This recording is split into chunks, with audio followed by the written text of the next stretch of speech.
ze záběru, tohle je one man show. Tak ahoj, moje jméno je Tomáš Šejfár a dnešní přednáška bude o tom, jak se dá zrychlit Zen Framework. Protože jako, musíme si říct na rovinu, že ta baseline performance, když ho jenom tak někam jako vyložíte, tak není úplně zářená. Že prostě a myslíš Zen Framework 1, že? Ano, Zen Framework 1. Dvojka ta je tak rychle, to nepotřebuje asi, že? K tomu se ještě dostane. Tak. Pokud chceme optimalizovat, tak máme několik takových základních nástrojů, který pro tu optimalizaci používáme. Jednak se jedná o profilování, potom cacheování, potom nějaká jako optimalizace toho, co už tam je, a pak ořezávání prostě těch nepotřebných věcí, které jako jsou sice hezký, ale když potřebujeme rychlost, tak se je klidně oženíme. Tak, první věc, co můžeme dělat, nebo co bychom měli dělat, je profilování. Protože základem všeho je prostě mít pevný data, že to, že si myslíme, že někde něco je možná pomalý, je prostě napad. My potřebujeme vědět, co konkrétně je pomalý a kterou tu část chceme zrychlovat. Takže prostě zakládat vždycky ty následné úpravy až na těch pevných datech, které nám vypadnou právě z toho profilování. Jako samozřejmě někdy i ta intuice dává jako smysl, že prostě je jasný, že když tam děláme něco obrovsky složitého a na to tam pracecky v 20 for cyklech točíme, tak asi to nebude úplně nejrychlejší. A poslední věc, na kterou je potřeba myslet, je, že někdy jako víme, že něco třeba není moc rychlý, ale protože víme, že do toho často budeme hrabat, tak si to nechceme napsat jako nějak pracecky. Sice by to bylo rychlejší, ale potom při každý té úpravě bychom se z toho zbláznili. Tak, jaký nástroje máme na to profilování? Máme AB, což je taková kryptická zkratka, a ve skutečnosti je to Apache Benchmark, což je nástroj, Apache Benchmark, což je nástroj, který máte pravděpodobně možná i přímo u Apache, pokud používáte třeba XAMPP, tam už je defaultně k dispozici. A je to nástroj, který se spustí a střílí requesty na tu určenou URL, kterou tam máte. Takže vy si buď to na ostrém serveru nebo u sebe na lokále si zprovozníte na nějaký adrese ten web, pustíte na něj Apache Benchmark tady tím příkazem AB N100, což je 100 je počet těch requestů, který to vystřílí, a C, což je počet requestů, který to dává najednou. Takže jako většinou nemá jako takhle na lokále smysl dávat víc než 2, protože když pustíte třeba 5, tak vám prostě ten Apache spadne úplně hrozně epickým způsobem a je to k ničemu. A co to udělá, je, že to udělá těch 100 requestů, spočítá to, jak dlouho trvaly, a vyplivne vám to nějaký takový různý zajímavý, méně a více přesný údaje. Samozřejmě čím víc těch měření uděláte, tím to je přesnější. Na dosluhy taky dobrý.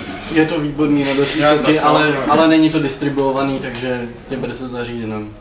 Ale číslo Tak.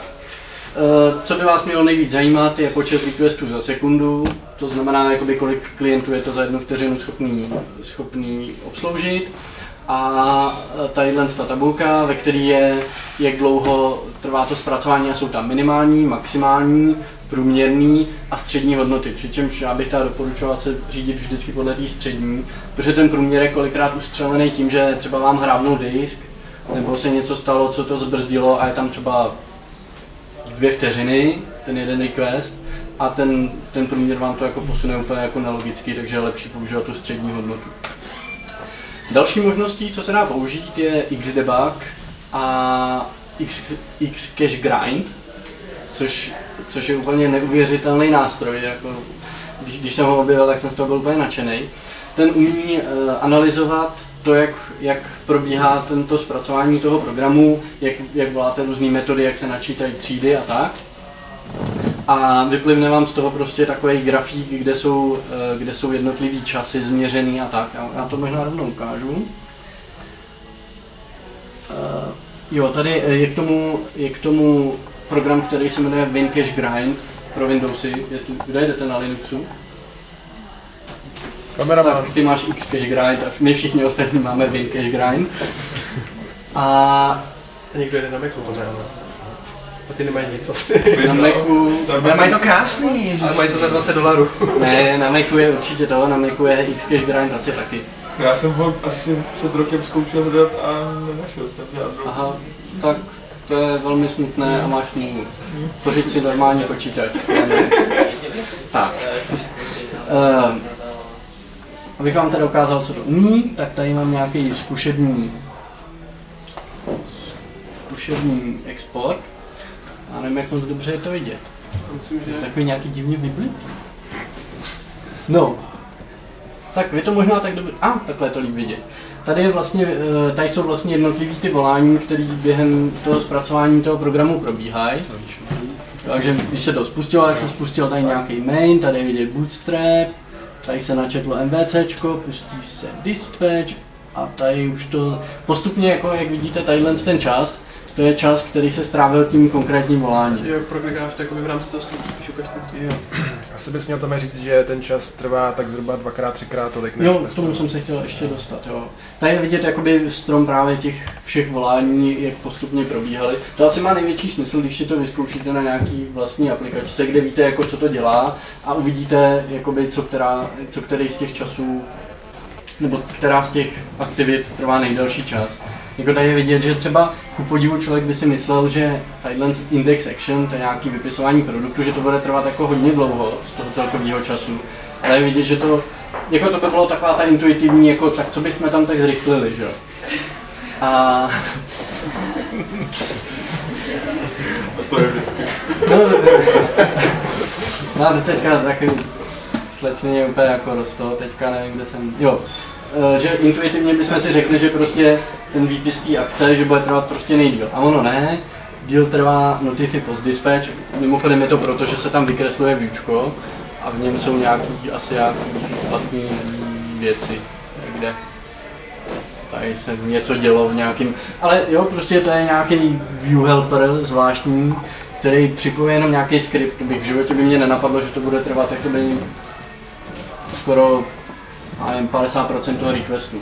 Jo, a pak se člověk může prostě podívat, že je to v index.html na řádku 717, že se to zavolalo, a tak se podívám, co to tam dělá a zjistím, proč je to pomalý. To je opravdu užitečný nástroj a fakt ho doporučuji. Možná taková připomínka mě napadlo. Když si zapnete tady to logování, tak ono to logování to zpomaluje tu aplikaci, takže já jsem si to nechal omylem zaplít, tak ono mi to furt logovalo, bylo to celý jako pomalý a je to kvůli tomu, že ono to zapisuje tadyhle ty všechny prostě věci, co se dělají. Jako je to hodně pomalý, no. Jako nám ty requesty běžně trvají třeba tak 300 až 400 milisekund a tady jak jste viděli, tak bylo prostě nějakých 2907, jo, no. Což jsou 3 vteřiny skoro. Zase na druhou stranu je to na tom pak líp vidět, co tam trvá díl, no. Takže jakoby na tohle to nevadí.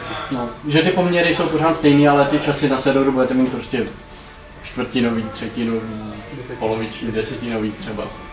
Záleží, jak máte rychlej server. Tyhle ty slidy jsou na GitHubu, takže jsem tady do toho dokopčil, jak se to zapne.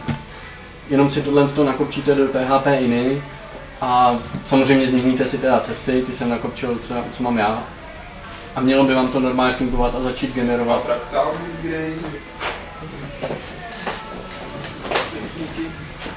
Můžu předevšit ještě jedno pivo a ty pené bolonský. Jo. A já bych si dal pivo, jenom. Takže 3 piva. A já bych se dal žebra. Jo, takhle. Pro kameramana. Ups.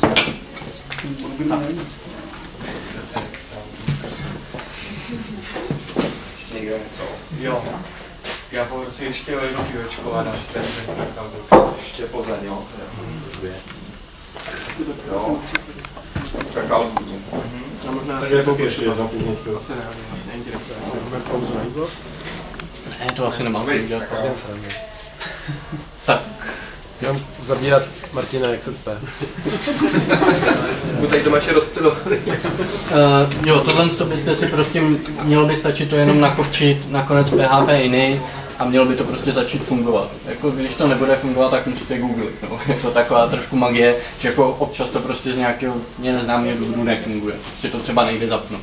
Ale když to třeba zkusíte to restartovat, vypnout, zapnout a pače, tak občas se to pak jako probere. Tady je finta v tom, že tam je maska na ten file name, takže to generuje po každý jiný soubor, protože jinak by vám to třeba přepisoval jeden furt dokola. Takže... Jo, to je tadyhle z toho, ale tak to když... Jo, vlastně no, jenom, že kdybyste to nastavili nějak jinak, tak by tam bylo.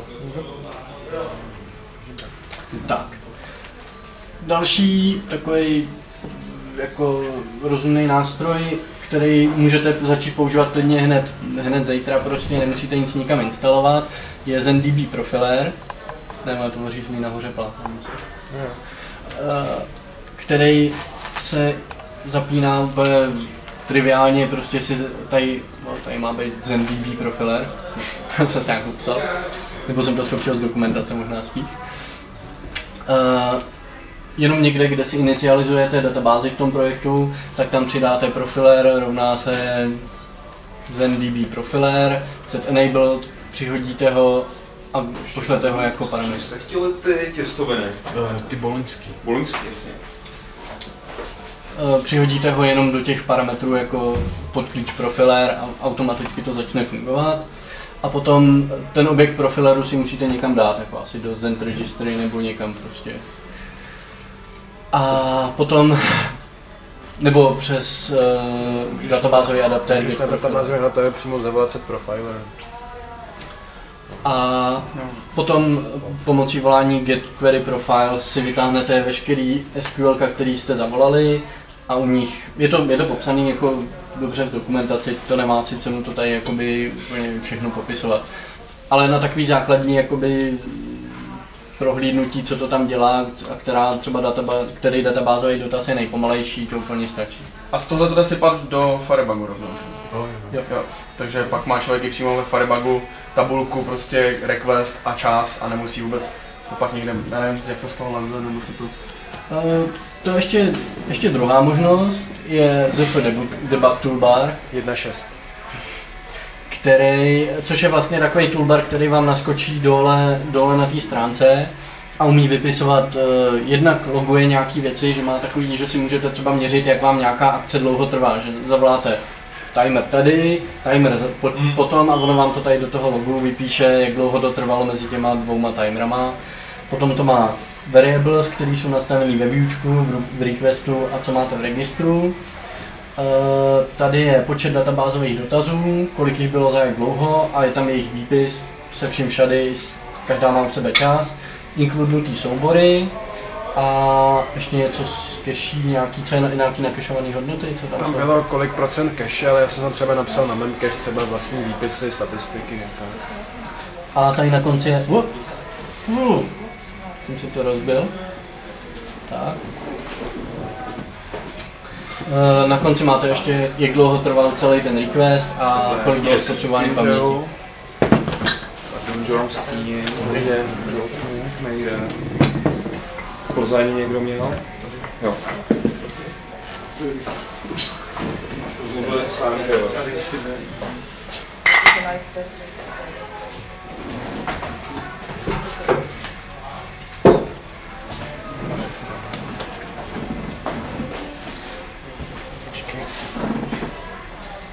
Tak, tohle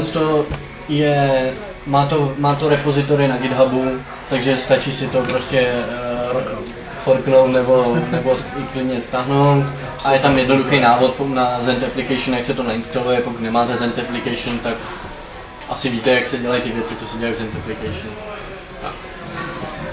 Ale je to jednoduchý na nastavit, takže opět nemá smysl to tady celkem jako hlouběji probírat.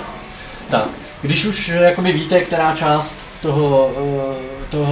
té aplikace je nejpomalejší, tak můžete začít cacheovat nebo nějak to optimalizovat. Základní věc, kterou byste určitě měli, nebo pokud vám ta rychlost jako nevyhovuje, tak první, co byste měli zkusit, je začít cacheovat věci, které jdou cachovat automaticky a nějak tak jako bez práce celkem. To jsou všechny třídy, které mají nějakou metodu setCache. Je to například Zend Translate, Zend Locale, ZenDB Table. Jo? Žádný jiný ne?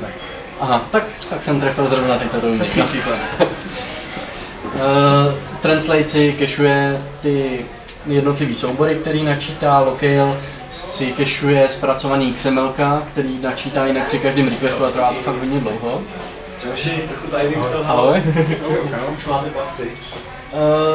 Tak akorát spíš začínáme. Je dobrý, tak super, já si nenapadně sednu. Já jsem chtěl z Jablonce, seznáme.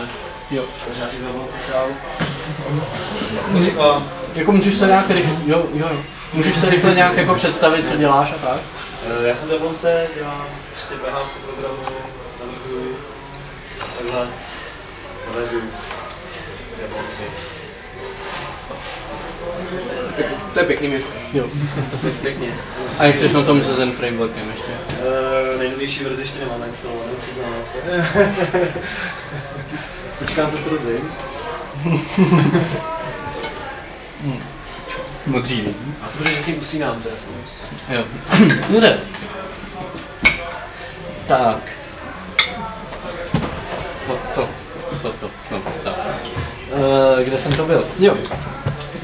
To je jako to začátek toho cacheování je prostě začít cacheovat tyhle třídy, které to umí automaticky a nejvíc to brzdí. Třeba DB table, ta se při každém vytvoření té tabulky udělá dotaz do databáze a ošahá si všechny sloupečky a tak. Dělali jsme takhle aplikaci nad Oraclem a prostě hořel z toho databázový server. Je možné to vypnout, aby to nerobilo dotazy na sloupečky. Jo to jo, ale to pak zase nefunguje, nefunguje jakoby table row, takový to table, find, current a to. Ale pokud to člověk nepoužívá, to funguje, lebo na začátku ty si tam můžeš nastavit premenu klon, kde máš vlastně vyjmenované ty sloupečky. Jo, ano, to se dá nastavit ručně, no. No, ale tak to je jako... Ale to mi přijde jako hrozně jako na hovno to tam psát ručně, protože pak každou úpravu jakoby děláš na dvou místech, že jo? Nebo já nevím, jak máte deployment databáze, jestli je to nějak jako hrozně fikaný, ale že prostě přidáš sloupeček do databáze, zapíšeš ho do migrace, nebo teda zapíšeš ho do migrace, pustíš migraci a ještě ho musíš přidat do té tabulky. No, ale každopádně jako to cacheování je hrozně levný řešení tohohle, že to prostě nemusíš ručně dělat, to se to udělá jednou, pak to se časem teda invaliduje, tam je problém, když člověk třeba přidá sloupeček a pak do něj něco ukládá a ono je v cache, že tam ten sloupeček není, tak to jako nadává. tak je třeba si tu cache vymazat, ale jako jinak to je hrozně jako fakt dobrý zlepšení takový. Při každém deploymentu bys měl cache, takže... No. Tak. Jo, s tím Oraclem. Jo, s tím Oraclem, že prostě tak jsme si říkali, čím by to mohlo být, tak jsme jakoby, protože to bylo, jako my jsme k té databázi neměli přístup, tak jsme si to nechali jako zjistit, co to tam jako ničí tu databázi a oni, no tam se volají nějaký describe table a to prostě dělá hrozně... No právě describe table se nevolají, protože Oracle nemá describe table, nemá ani Postgres. Ale má nějaký 20řádkový SQL ze systémových tabulek, to má Postgres taky. To úplně zabíjí. Takže... No a takže se ukázalo, že prostě nasadili jsme cache a najednou prostě databáze se flákala 50% času. Takže jako tohle se opravdu vyplatí a nastavení té cache je prostě takhle. Jakože kouknu do manuálu, jak se vytvoří cache a ten výsledný objekt hodím tadyhle z té metodě. A to je celý.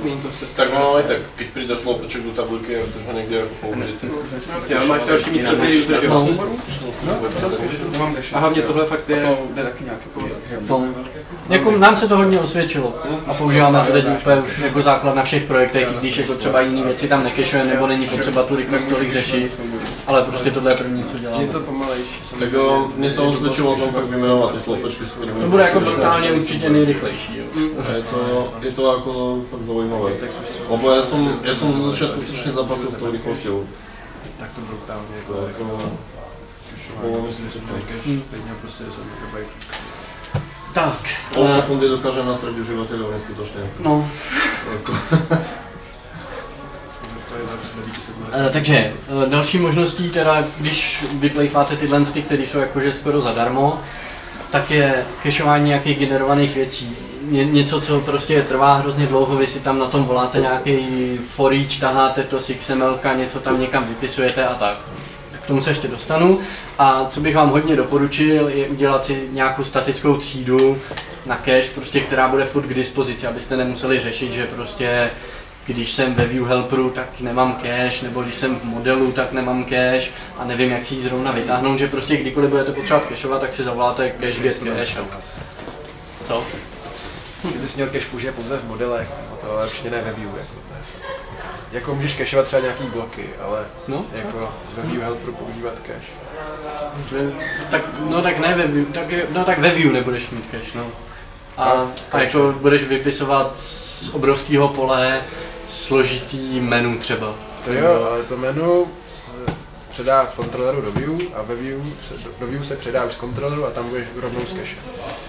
Ne, že prostě ve view se pokud nemáte optimálně navrženou aplikaci, tak si můžete cacheovat i ve view helperu. Michal to má napsané takhle hezky. No, já se snažím. No ale jako to je jenom moje doporučení, možná, že to není úplně best practice, ale jako udělat si jednu cache, která má prostě nějakou hodinu třeba, že hodinu vydrží a pak se smaže, a udělat si jednu, která je prostě na full, která se bude jako měnit třeba jenom, že se smaže při deploymentu nebo před každým, nějakých takových věcech. Generované věci. Jaký jsou, takže ten typ jako menu třeba, nebo nějaká složitější stromová struktura, jakože tam budou nějaký proklikávání, ještě nějaký JavaScript k tomu, který se generuje z toho PHP třeba tak. Tam základní věc, na kterou si musíte dávat pozor, je invalidace té cache, neboli to, že něco v těch datech se změní a vy to nepoznáte, protože to máte nakešovaný, takže se to nezmění, dokud tu cache nesmažete. Tak to je takový jako velký problém tisíciletí. No. Jako to pojmenování proměnných a invalidace cache, to prostě na to zatím neexistuje jako 100% řešení. Využití view helperů, k tomu jsem se ještě chtěl dostat, ale jak to vidím s časem, tak asi by to bylo zbytečně nadlouho. Když máte nějaký ty data, dejme tomu, vytáhnete si z databáze nějaký složitý pole, ve kterém je třeba celý menu, nějaký dlouhý složitý. Tak vy jako byste a teďka chcete si ho nakešovat, protože ten výpis vám trvá hrozně dlouho, toho menu.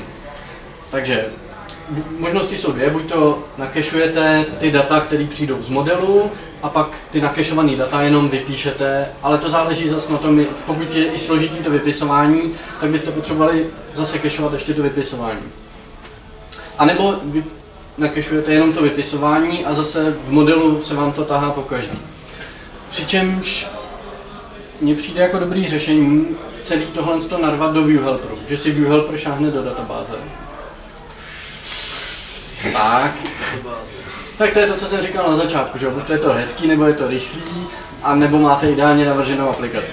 A protože ideálně navrženou aplikaci nemáte, tak si to můžete dát do view helperu.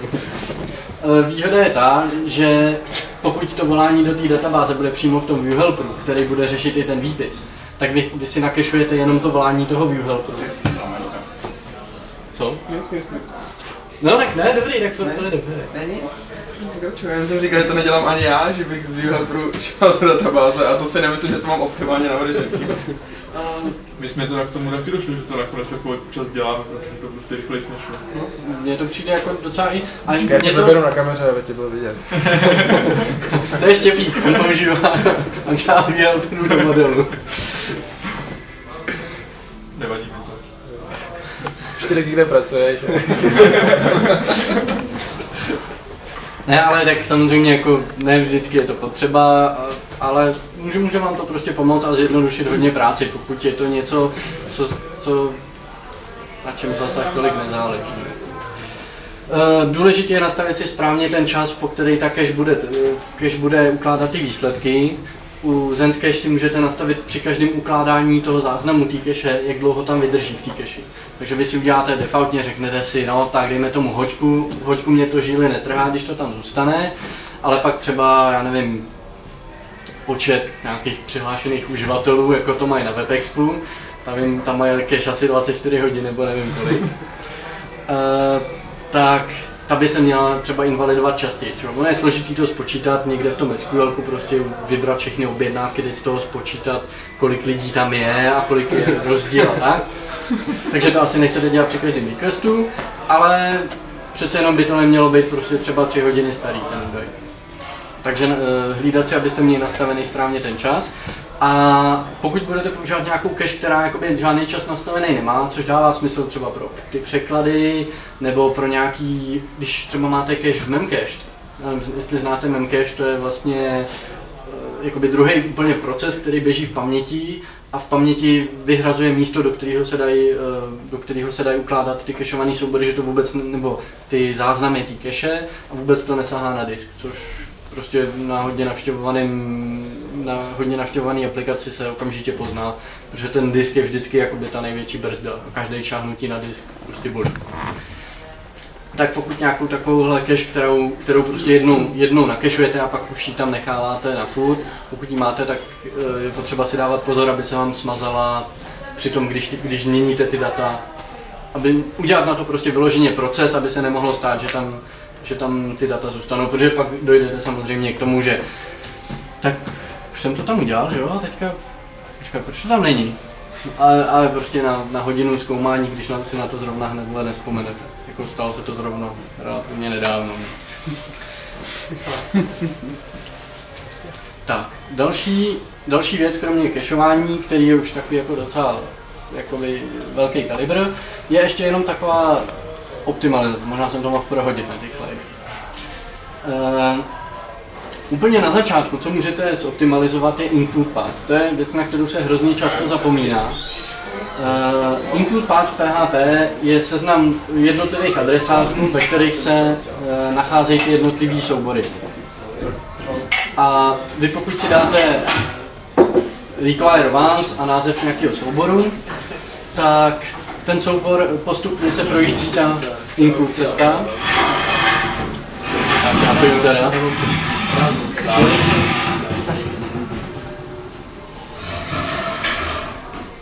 Postupně jedna po druhý se projíždí ta include cesta, koukne se, je tam ten soubor, ne, není tam, tak jede další, je tam, není tam, každý je přístup na disk a každý úplně enormně zpomaluje celou tu aplikaci. Je to jako jedný rozdíl, či je Zend na prvom městě alebo na třetím? Je to, no. A úplně nejhorší chyba, která ale je... Cože?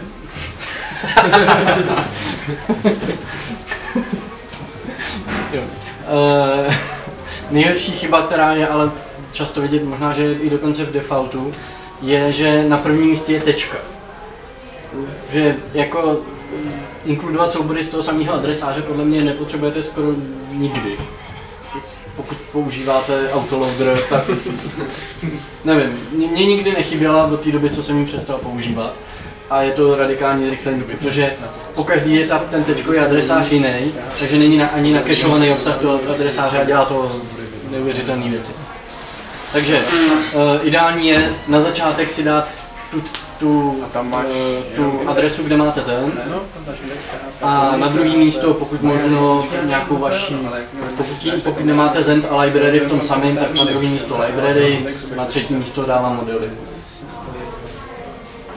Protože většinou model je potřeba jenom jeden, jakoby v té jedné akci. Tak, dál, co se dá optimalizovat, je ještě autoloader. Nebo optimalizovat. Používat ho. Ten autoloader má tu výhodu, že se zavolá jenom pokud bude potřeba. Jo? Třeba v Zendích třídách, nevím v kterých konkrétně, ale v některých myslím, že je require once nějaký třídy, která se používá vevnitř.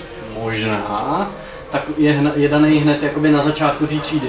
Takže ta třída se zbytečně si to šáhne na disk, načte tu třídu, i když to pak nebude potřebovat. Takže používat autoloader, jinak víte co je autoloader? Jo? Jenom jako v rychlosti teda autoloader funguje tak, že pokud chcete v kódu použít nějakou třídu, tak ono to automaticky zjistí, že ta třída tam není a pomocí nějakého předem známého postupu se jí to... Chci se jenom domluvit, když se budu vstupovat, se to nějak jako to pozastavit, nebo abych vás tady nerušil? Já se to sestříhal. To vidě. Jinak bychom měli hroznou žízeň. A můžu vás, já poprosit o Jumbo Quesadillu? Tak děkuju. Jsi zvědavý, jak to vypadá, teda. Já jsem zvědavý, co to je. Něco k pití. Plzeň jednu.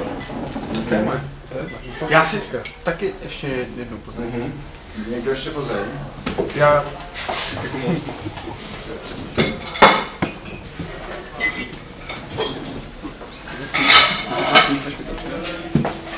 Všechno, dám jenom z tebe, co dálko, nic.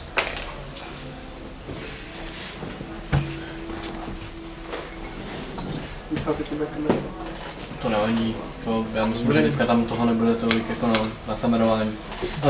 Takže ten autoloader funguje tak, že pokud nějaká třída jakoby není načtená, vy chcete zrovna použít, tak se automaticky zavolá nějaká metoda, která na základě jména té třídy si to nějakým způsobem, který klidně vy si můžete určit, pokud si napíšete vlastní ten autoloader, zkusí nainkludovat nějaký soubor a zjistí, jestli pak ta třída tam existuje, a když jo, tak už dál nic neřeší. Hodně zásadní s tím autoloadingem to hodně souvisí, je, že od Zendu 1.12 už je tam class map autoloader, což je vlastně autoloader, který funguje tak, že by překládal jednotlivý názvy tříd na názvy souborů nějakým algoritmem, ale má prostě pole, ve kterém je napsaný tahle třída je tady, tahle třída je tady, tahle třída je tady, a tím pádem je to načítání ještě o mnoho rychlejší, protože ty třídy tam můžou být jakoby s celou cestou napsaný, to je prostě absolutní, takže se vůbec nepoužívá include path. K tomu to pak ještě se k tomu někde zmíním. A poslední věc, která souvisí s načítáním tříd, je Superluminal plugin, což je taková jako extrémní optimalizace, která dělá to, že vezme při každém requestu všechny načtené třídy, načte si je z těch jednotlivých souborů a pak je všechny naleje do jednoho souboru pěkně prostě jednu za druhou a ještě to celý zminimalizuje. Takže vám z toho prostě na konci vypadne třeba 5 megový PHP. Takový to, jak vypadá loader PHP v nete, jestli víte, že se prostě dá require loader a je tam celý nete, tak tohle dělá Superluminal, akorát, že to dělá i pro jakoby vaší aplikaci nějakou. Hele, a prosím tebe, s tím Superluminálem můžou tam hrozit tam nějaký jako problémy, že se něco rozbije, nebo že to někdy dělá nějakou neplechu nebo tak? Nebo je to jako fakt bezpečný? Jako na moje použití to docela fungovalo dobře, ale nevím, třeba neměl jsem tam namespacey, nevím, co to udělá s namespacema, ještě jsem to nezkoumal. Ale ten normální Superluminal na Zen Framework 2. On byl původně ten Superluminal napsaný pro dvojku a Tomáš ho backportoval pro jedničku, takže... A backportoval jsem ho tak jakože pokus omyl trošku. Protože já jsem se to pokoušel párkrát napsat, ale ono je to docela komplexní, protože třeba když je tam nějaký sice jako je to područná taková vesnice, ale stejně. Když je třeba nějaký, že něco extends něco, tak se musí v tom souboru nejdřív objevit tohle a pak až ta. A teďka ještě předtím, ale to, co se extenduje třeba něco nebo nějaký interface a tak, a prostě je to docela magie to jako udělat správně, takže jako mně se to nepodařilo, ale tak jsem to backportnul. Další věc, taky taková jako nenápadná, člověk si toho málem ani nevšimne, jsou všemožný path stacky.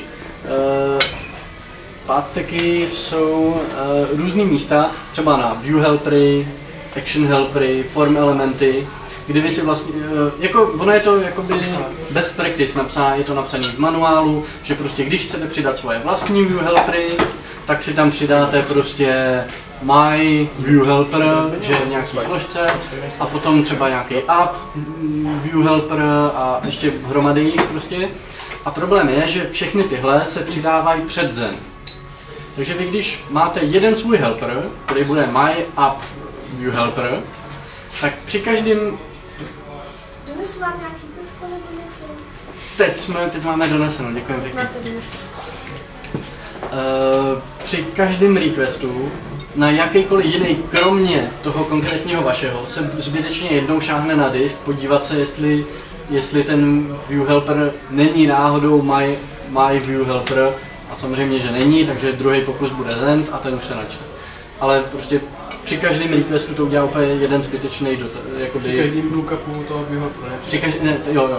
Při každém, jakoby, ne, načtení. Nejenom jednou při requestu. No, při každém načtení toho vyhopu. No, jo. A samozřejmě s každým násobným se to zase násobí, takže když tam budete mít prostě pod sebou 4 cesty, tak na čtení URL view helperu budou 4 šáhnutí na disk, ne-li víc. Možná 8, jakože se to podívá, jestli tam je, no. A to optimální pořadí? No optimální pořadí není, optimální pořadí je přidat si tam, když už, tak jenom jednu cestu a do té si narvat všechny svoje, jako neoddělovat jich moc. A nebo si je psát zend podtržítko a nechat to na include cestě. To nemáš, no? To nemám. Ale... A co class mapa na tohle? Na tohle ti class mapa nepomůže, protože ono to neví, jakou cestu to má. Protože ty si můžeš napsat my view helper URL. Jo, jasně. A ono to neví, že to má tahat my view helper nebo zend view helper. Ono to vezme první, který to v té cestě najde. Takže právě na tohle ani nepomůže ta class mapa, no. Takže to je místo, kde jakoby se dá taky hodně ušetřit. A je to ve form elementech. To jsme teda úplně zrušili tohle tím, že píšeme normálně form add element, new a celá třída toho elementu. A pak se použije class. A pak se použije class map autoloader. Víš, tak kdybyste měli nějaký dotaz, nebo kdybych mluvil nějak jako moc složitě, tak řekněte. Takže jakoby právě takhle třeba typicky u těch formů, že tam plno těch věcí, i ty různý validátory a tak se dá jakoby inicializovat jakoby textem stringem té třídy. A teda v případě, že máš tu class mapu třeba, tak je jakoby lepší dělat přímo jako tu instanci. No.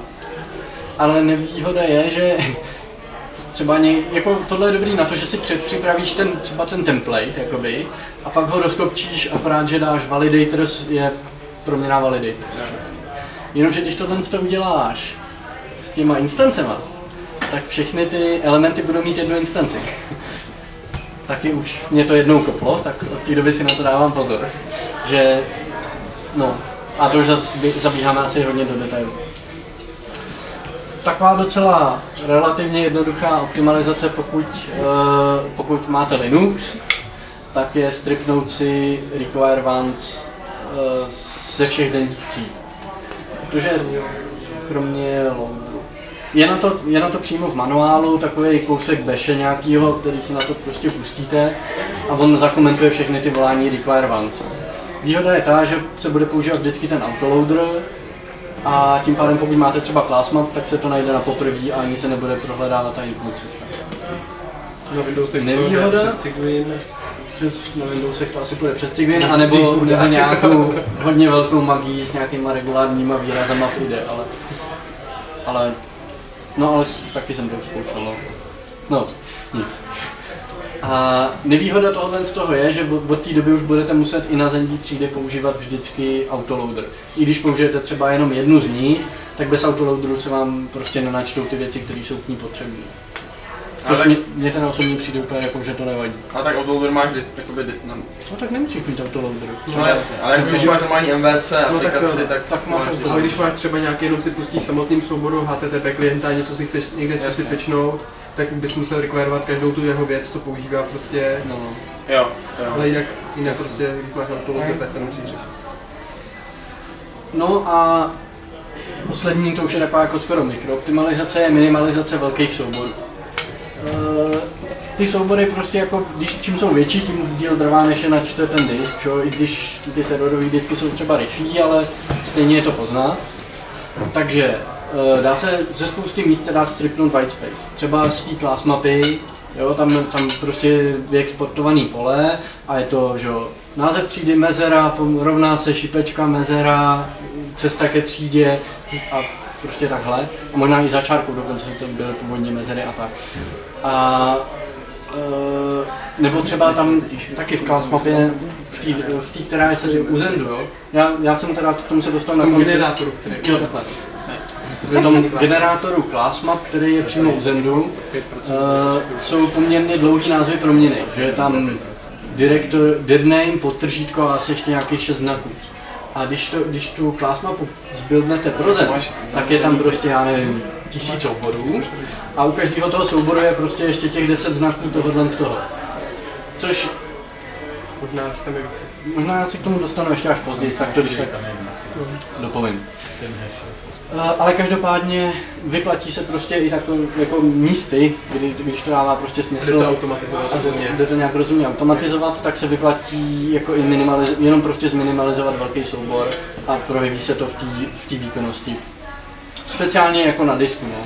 Jakoby jinak rychlost zpracování se tím samozřejmě nějak vyvíjí. Ale disk je vždycky problém. Videa. Tak. ClassMap autoloader, nebo ClassMap generátor, který je v Zendu, tak má několik zásadních nevýhod a tou nejhlavnější z nich je, že prostě jenom vezme všechny soubory a vyleje do toho souboru. Všechny třídy a rozhraní a tak a vyleje prostě do jednoho souboru jako normálně array, var, export a nějaký pole. Takže je tam hromada mezer v tom a jsou tam hlavně ty dlouhý názvy proměny. Což mě docela štvalo, takže jsem udělal takový své drobné vylepšení toho generátoru, který jednak umožňuje exkludnout z toho generátoru třídy, který nepotřebujete. V Zendu je Zend G-data a tam je 200 tříd. A pokud je nepoužíváte, tak se dají vyhodit a ten soubor je prostě o 50 kg menší. Pak je tam Zend OpenID, pokud nepoužíváte OpenID, šup s ním pryč. A takže z původních asi... Jo, ten PDF taky. Takže services. Protože jakmile voláš nějakou servisu třetí strany a volá se to někam přes net, tak už tě nevytrhne, že to má o pár statkou na disk víc. Je to na GitHubu u mě a můžete se možná na často z PDF. Jo. A vyhovuje. A proti TCPD? Nebo MPDF. Právě to ZenPDF jsme nikdy... A ZenPDF je asi dobrý jakoby napřímo ty generuješ ty PHK PDF ručně úplně. No.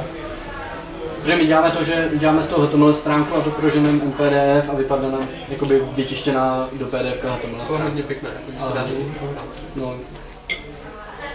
Ale já jako nic, že nepoznám, takže opravdu to v tom. Jo, takže dělal jsem teda takovýhle jde to u mě na GitHubu a umí zásadní to, že to umí exkludovat. Mám maličkatý proměnný, že je tam D podtržítko, což by vám nemělo kolidovat, já nevím, jestli pojmenováváte svoje proměny D podtržítko, globální proměný D podtržítko, tak vám není asi pomoci. A má už hotové u sebe vyházený ty třídy, které já nepoužívám. Je mezi nimi i Zend Application, ale to si můžeš odstranit a přegenerovat. A neobsahuje, ten defaultní generátor obsahuje v tom názvu proměnný té cesty, obsahuje náhodně generovaný unique ID. Protože ono to tam má i optimalizaci v tom, že si vezme dir name a uloží se do proměnný, aby se nemusel po každý počítat, jo? Jo. A ta proměna je prostě ta 10znaková, jak říkal Tomáš, jo? A to číslo na konci je prostě při každém generování jiný. Což prakticky znamená, že vy když si přidáte 2 třídy, pustíte si na to generátor a chcete si to commitnout do Gitu nebo do SVN nebo do něčeho, tak máte div přes celý ten, že? Což je na prd, takže nevidíte, jestli se přidali jenom ty třídy, co měli, že? Takže to jsem tam taky zrušil. Tak. A poslední věc, já jsem to úplně zrušil. To přepsal. A já jsem si to komitnul k sobě do Gitu a ne k nám poslední možnost, jakoby, co se dá dělat, a to už je jako extrémní zase, je ořezávání různých nepotřebných věcí. Prvním kandidátem na ořezávání je největším problémem je ViewRenderer, ale ten je taky nejužitečnější. Ten dělá to, že když máte nějakou akci v kontroleru a na konci nezavoláte render, tak on vám vykouká prostě z názvu kontroleru, názvu akce, jaký má být to správný viewčko a vyrendruje ho. Když jako tohle to oželíte a ten ViewRenderer vypnete, tak ušetříte hromady a hromady času. Ale je to pak pruda, protože si na to musíte si to všechno dělat sami a myslet si na to sami. Dobrý den. Můžu ten talířek. Děkuju. A tohle to je asi taky na odnešení, nebo? Není, pardon. Tam je ještě to večera. A jinak všichni v pohodě. Metanol si to dá šetřit. Tak metanol snad ne?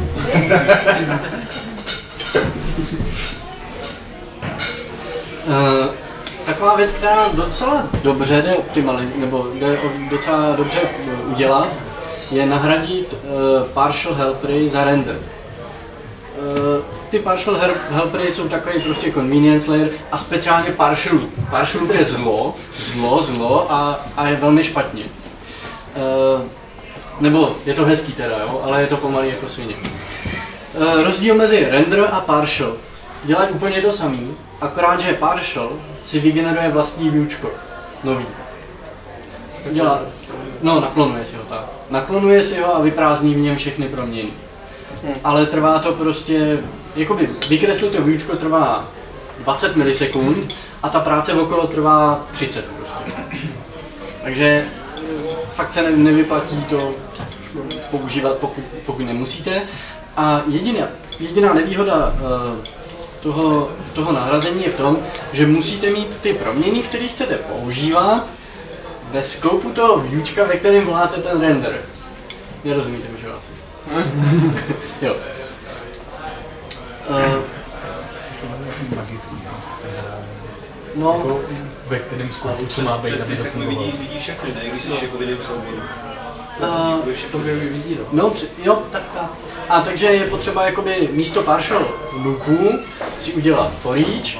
V tom for eachi udělat vždycky ta proměna, která je jako v tom for eachi, jako this, název proměny, rovná se ta proměna z toho for eache a pak se v tom renderu na tu proměnu dá šáhnout. A jako je to docela hodně slušný, jako slušný rozdíl, speciálně pokud... Já jsem teda jakoby, teď můžu říct, že optimalizuji, já jsem mám jednu aplikaci ještě na nějaký jedničce zadní. Že vlastně jsem myslel, že jsem kreten, já vlastně dobře optimalizuju, že tam tyhle věci nejsou. Prakticky jo. A ten je pak problém jakoby s těma proměnama, když se tam jako třeba vyznáš, když se ten partition to řeší. No ono to je dobrý, ty partial, že to má vlastní ten variable scope, to znamená, že se tam nikdy jako nepřepíšeš. No. Ale tak to já si o to... No ale tak jako stačí zavíst prostě nějakou normu na to, že prostě ve výučku se dá dis podtržítko render a to bude jenom pro ten render podtržítko název proměný a to bude vždycky jenom pro ty vnitřní cykly. Prostě se udělá po firmě takhle jako nějaká domluva a dá se to v klidu používat. A fakt jako docela slušně. Jsem rád, že optimalizuji tím, že se neupgradeoval. Ale tam jakoby... To je zase druhá věc, že ty starší jak byly rychlejší. Jak velký to je zisk tohleto, protože tím se jakoby, je to mnohem pohodlný, že jo, tak si to dělat a řešit to. Ne, jako když se na to zvykneš, tak o tolik horší to není. Ale mně spíš jde o to, o kolik tím ušetříš. No záleží. Tady. Záleží. Když to budeš kešovat, tak je to jako jedno, ne? No když to budeš kešovat, tak je to jedno, ale tak ne všechny věci můžeš kešovat. Je tam prostě jako... Jo, děkuji. Ale jakoby třeba my máme kategorii, a když do ní vypisuješ 50 produktů partial helperem... To je tady tu, Jumbo Cassady. Jumbo Cassady? Co je vevnitř? To není zase až tam Jumbo, to jsem čekal, že bude věc. Co je vevnitř? Cassady. Takže to máš... Cassady. Nevím, co to dělá. Tam je takový divný maso. Divný tmavý. Máme to zazumovaný. Tak určitě. Teď kde jsme to byli? Poslouchám. Jo, jo, že takhle prostě, já nevím, na 50, jako samozřejmě na 3 nějaký maličkatý věci, to je jedno. Ale když prostě vypisuje člověk třeba 50 těch produktů nebo něco takového, tak pro každý se solo klonuje to výučko, aby měl zase čistý scope. Takže tak. A to je jako tak moc pomalý? No ne, ale je to 50x10 milisekund. To je právě místo, kde používáme ty Q-helper ty cache, no. Ale, nebo v tom, že jo, v tom cache grindu je to 50x20 milisekund Což znamená, že na serveru je to 50x 2 milisekundy třeba. Což 100 milisekund na ušetření. Jako záleží na jaký seš, ale ono zase, čím rychlejší to máš na serveru, tím menší jakoby rozdíl. No my třeba, co jsme teďka řešili, tak prostě jsme šetřili jako desítky milisekund a byli jsme spokojeni. Protože ono ušetříš tady 10, tady 10, tady 10 a najednou je z toho prostě 100 milisekund.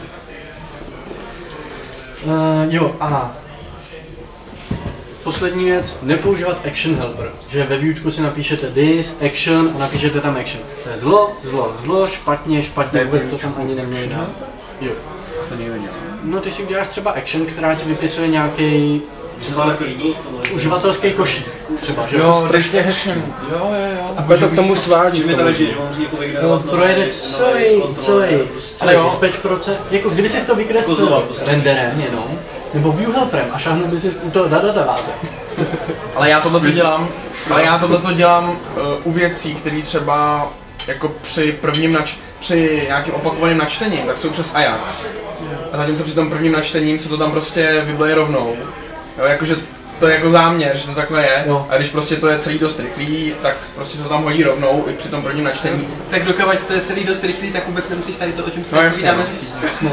Ale jako to není dost rychlý. This action je fakt, to má právě výhodu, že to pak jenom nahradíš Ajaxem, můžeš to rovnou nahradit Ajaxem a rovnou... To funguje hezky, no, ale musíš ty akce mít fakt hodně rychlý, no. A nebo přidat dalších 72 GB RAM. Jo. Funny fact, jo, teďka něco jsme řešili s Elasticsearchem a někdo si na Stack Overflow stěžoval, že jako na jeho domácím počítači, což je 4 jádro s 8 GB ramky, že mu to vyhledává 1 vteřinu a na produkci, což je 12 jádro se 72 GB ramky, že mu to vyhledává půl vteřiny, že mu nepřijde jako, že ten jako poloviční čas, že by to mělo být tak desetina, jakože se to tak nezdá. Tak jako ne každý máme asi takovýhle servery. No, korporátní možná to. Nějaký by se našli. No ale každopádně, pokud neděláte nějakou korporátní aplikaci, který to nevadí, že ten úředník tam třeba bude díl čekat, nebo pokud neděláte pro státní správu, tak je lepší to nepoužívat, protože se to zákazníkům nelíbí, když to. Tak. Státní správa to je vyšší level. Tam můžete požádat si zvuk action helper, nikdo si toho nevšimne, a ještě si bude se jim to líbit, jak je to rychlejší. A poslední možnost, jak to nějak jako urychlovat, je na straně serveru. Tam ne vždycky to jde, když máte třeba sdílený hosting, že jo, tak tam si prostě nic moc nešáhnete. Ale na vlastním serveru dá se nasadit buď Zend Optimizer nebo Xcache. Zrovna teď nedávno předám slovo Michalovi. Zend Optimizer je z PHP 5.2 a neoptimalizuje. To dělá Zend Optimizer Plus, který je součástí Zend serveru v PHP 5.3. Můžete si ho koupit za 300. Nebo jako Monitoration, které asi nenaprodukují. Jediný akcelerátory na trhu je Xcache, a pak máme APC, který furt hází segmentation fault, když se nedá používat, a Zend Server Plus. A pak ještě na Windows nějaký WinCache něco. Povídej. Každopádně bychom si ještě nedávno mysleli, že Optimizer optimalizuje. Ale mně přišlo, že optimalizoval trošku, tak nevím. Ale optimalizoval i ten akcelerátor. To bylo podobné. Ale nepoužívá to bytcache. My jsme to měli zaenkodovaný a proto to bylo optimalizované. Bylo to rychlejší, ale není to bytecode optimalizace, to je na dlouhou diskuzi, ale prostě to nebylo tak rychlý, jak by to mohlo být. Jo, takže zrovna teďka jsme zkoušeli jako Xcache nasadit a mělo to docela slušný výsledky. Jakože 20%, 30%. Co to, jenom jestli nevíte, co je to bytecode cache, nebo co dělá Xcache, tak ta dělá to, že každý ten soubor, to PHPkovej, je texták, že? A s tím jakoby to PHP samotný neumí pracovat, takže si to musí převízt do nějaký podoby, ve který to má v paměti. Tomu se říká bytecode.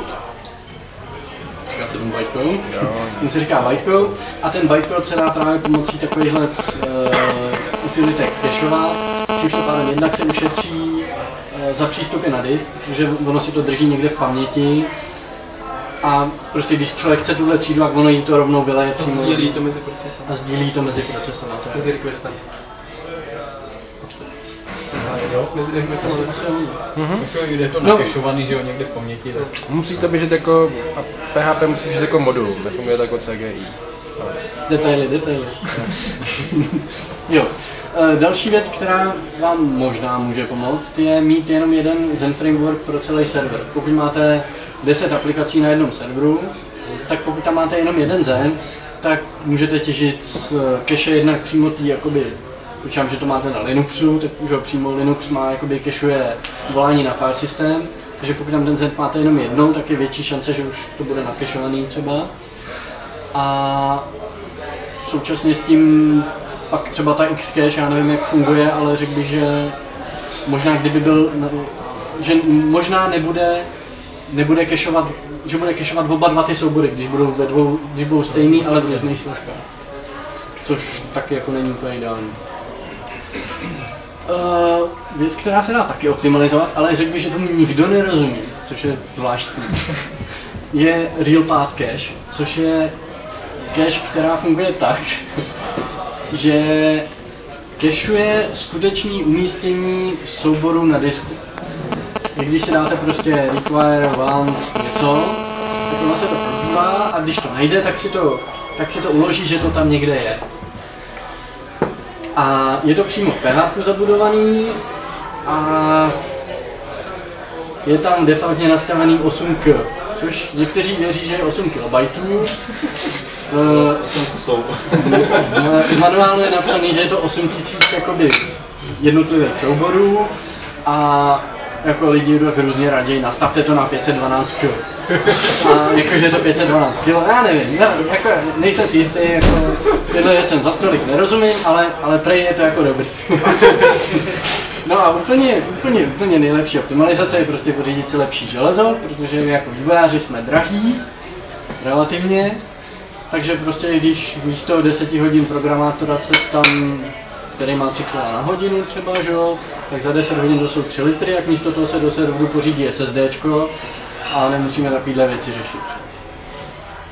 Chvíli, třeba. No, jako s tím nesouhlasím, lebo takým způsobem se to řešilo u nás vo firme a potom zrazu jsme přišli na to, že už servery za pár milionů nestíhají a je nutné jako optimalizovat ty dotazy.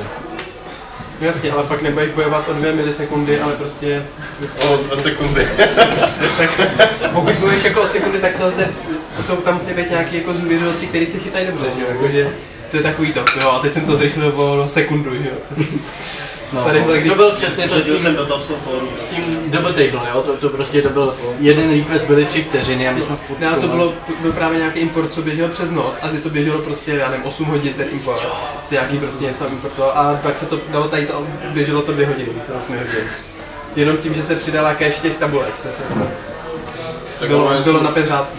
Já jsem zažil i takovou zvrhlost, že urobit jako select na 8 funkců z jedné tabulky, tak se používalo 8 samostatných selectů. A ještě samozřejmě byly nebindované a tím pádem vlastně jako na Oracle to robilo trošku bordel. No, ale to už je vyšší level programování.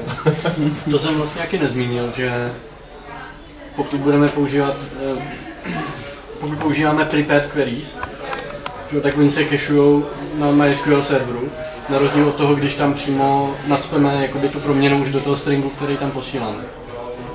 Ale jestli, no, to je jen takové. Jo, o tom profilování databází bychom mohli mít, prostě bychom mohli mít další povídání o tom. Když tam máš using temporary, tak je to vždycky stačí. No a to je asi tak všechno. Tak jestli máte ještě nějaký dotazy nebo něco. Ale například, jak jsem se hrál zase jako s tím bindovaním dotazů ohledně Zendu a Oracle, tak jsem si všiml, že třeba za nevím, to použijem fajn, tak vlastně ta podmínka už se mi jako nenabinduje, že se mi tam jako stačí nebindovaný, alebo třeba za nevím, když robím jako update, tak to, co je před ver, se mi nabinduje, ale to, co je za ver, už není bindované. Jo, to jo, no. Jo. To je na Oracle. Ne, no, všem. To je, jako, já to používám v souvislosti s Oracle, tak vím, jak to jako chodí tam. Ne, ale je to všude. No, A ono trošku to robí ako blbý, lebo v podstate ako keď sa stále keby robí validácia toho dotazov, tam to trošku ako... Jediná šance napsat si vlastní selevanci, anebo začít používat ten Z2 časem. Myslím, že... Protože tady ty updaty jsou takový jako druhořadý queries prostě, že ty normální se dají prostě celý nabindovat a ty updaty jsou takový tam jako napevno dost normální. A to určitě souhlasím, to je docela zásadní takový nedostatek. Ve dvojce to je lepší. Ve dvojce máš všechno, je jakoby query. Všechno nabindovaný. Já bych mohl teda zmínit, že co bylo fakt vtipný, jako když jsme upgradeovali jako 5 lestrů 5.2, jo, PHP na 5.3, tak to samo o sobě bylo jako 30% jako performance. Jo, to možná tam přidej to, to tam napíšu. To je PHP 5.3 je rozvíjet optimizovaný. 5.4 už to tak jako takový boost není, ale ta 5.2 byla fakt jako změna. A samozřejmě, když jsme nasadili Xcache, bylo další 30%. Že na Windowsech je dost čím to máš zkompilovat? Co je tak jako samozřejmě, jsme tady říkali, tak co žere hodně výkonu je zápis, je to šahání na disk, na file systém. A třeba, když máte server pod útokem, tak třeba klasický session. Co jako když máte session inicializovaný v každém requestu na server, tak to taky trpí ten výkon. Takže třeba jsou knihovny, nebo jde použít přímo cache pro session. Aby prostě odstínit co nejméně zásahu do file systému v každém requestu, tak ten výkon taky zvedne brutálně. Jsme se takhle dostali z 800 milisekund na 150. No, optimalizací postupně.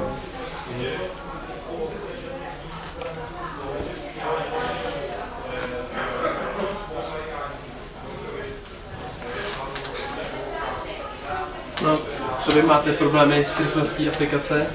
Nebo máte rychlé aplikace? Umělá jsme asi slyšeli. Máme rychlé aplikace, jak se je.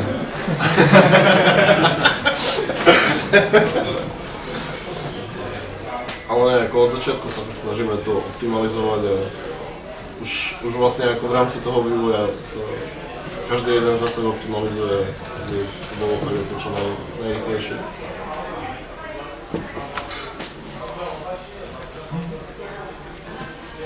Hezký. Jak to bliká? A funguje to i na Windowsech, pozor, ale jo, co si nečeká. Máme hezčí Git GUI než na Windows. Git extensions. Nemusíme používat jenom komandy. Musíme používat Git. Totálně efektivnější. Hele, mimochodem poslední verze té prezentace je na tom GitHubu, nebo není? Teď si mi tam teď tam, a nebyla tam, já jsem právě koukal tady v čase. Nevím, co jsem tam teď propočil. No, já jsem právě tady koukal a mi přišel, tam chyběly nějaký slidy, nebo tak. Je to možné. Já jsem ji dopisoval tak. Je tam poslední commit that one day ago, takže... Jo. Tak to ne, to určitě ne, dneska jsem komitoval. Moments ago, to už je. No, dobrý, takhle, už je tam dobrá, děkuji. Tak ty nemáš co koukat dopředu.